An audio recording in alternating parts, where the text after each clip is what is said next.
সচিবালয় অভিমুখী পদযাত্রা স্মারকলিপি প্রদানের যে পুলিশের বাধা একটু জানার চেষ্টা করছি যে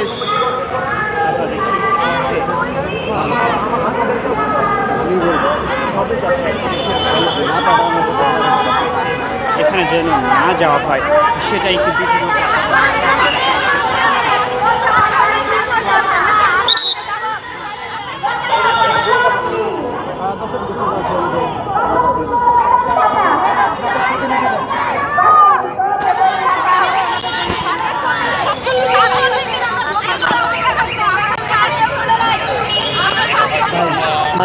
আমি কথা বলে একসাথে দেখছি যে পুলিশের সঙ্গে মূলত পারবেন না এটা তারা মূলত তাদেরকে বলা হয়েছে তাদের একটি প্রতিনিধি দল ভিতরে প্রবেশ করতে পারবে তবে সবাই একত্রে মূলত এই প্রবেশ করতে পারবেন বলা হয়েছে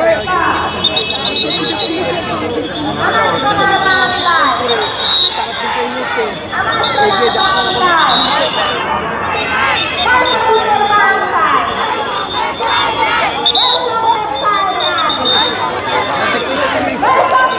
পুলিশ কিন্তু বাধা দিচ্ছেন আমরা দেখছি সচিবালয় অভিমুখে আমরা দেখছি তথ্য আপনাদেরকে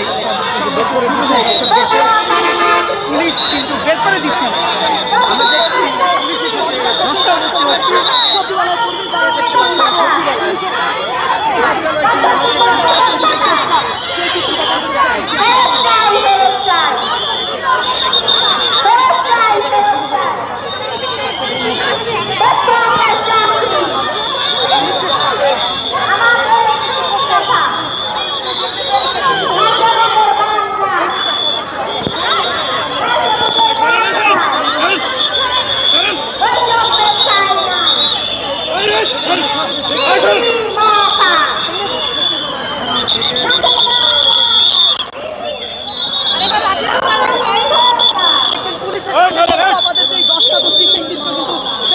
সচিবালয় সচিবালয় অভিমুখে পদযাত্রা নিয়ে আসেন এবং সচিবালয়ে যখন প্রবেশ তারা কিন্তু পুলিশের বাধা এবং পুলিশের পক্ষ থেকে তাদেরকে এখান থেকে সরিয়ে দেওয়ার চেষ্টা এবং বিপরীত দিকে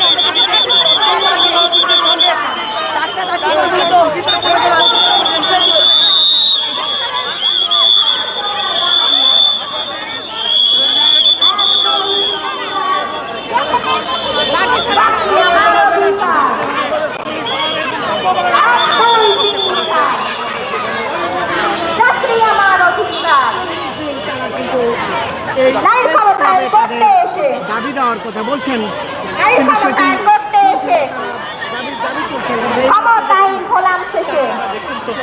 পুলিশের যে ঢুকতে পারেননি তাদেরকে বাধা দিয়েছে পুলিশ নারী যে নেত্রী ছিলেন তিনি তথ্য আপার প্রয়োজন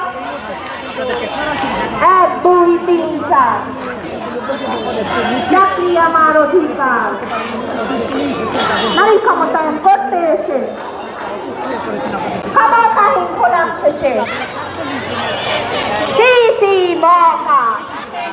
সর্বমোট আমরা প্রায় 14 বছর ধরে গ্রামীণ প্রান্তিক নারীদেরকে বিভিন্ন রকম তথ্য সেবা দিয়ে আসছি যেগুলো তাদের জন্য অতীব জরুরি। আমাদের এই কার্যক্রমটা যদি বন্ধ হয়ে যায় তাহলে প্রান্তিক পর্যায়ে যে নারীরা আছে তারা বিনামূল্যে যে তথ্যগুলো পাচ্ছে, যে তথ্যগুলোর কারণে তারা নিজেদেরকে এগিয়ে নিচ্ছে, নিজেদের সচেতন করছে এবং দালাল মুক্তভাবে সরকারি সেবাগুলো পাচ্ছে, সেই জায়গাটা বন্ধ হয়ে যাবে।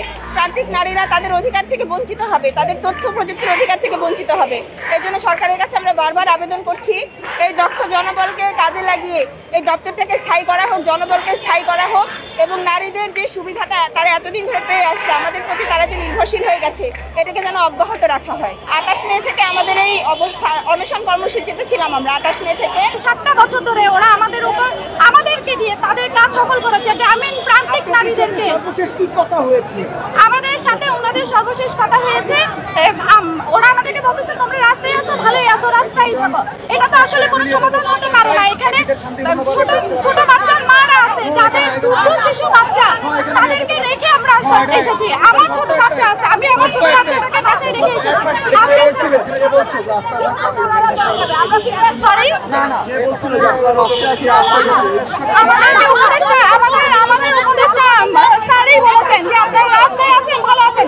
ওনারা চাচ্ছে আমাদেরকে 1 বছর, তাদের প্রয়োজনে আমাদের 1 বছর প্রকল্পের মেয়াদ বাড়িয়ে আমাদের সবাইকে চাকরিচ্যুত করে দিতে যাচ্ছে।